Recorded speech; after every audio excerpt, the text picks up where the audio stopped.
Atasha Andres, sino ang pinakamakulit? Sino ang pinakapikon? Sino ang pinaka-antukin? Oh. Sino ang pinakamalakas kumain? Easy yan. She loves pancit. Sino ang pinakamalakas tumawa?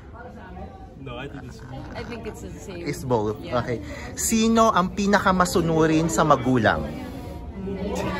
We'll say both of us. Both. Sino ang pinakagalante? Wow. Sino ang pinakamadaldal o talkative? Sa kanya na, no? Sino ang pinakamalakas ang loob? Oh. Oh, courageous. Both. Lastly, sino ang pinakamalambing?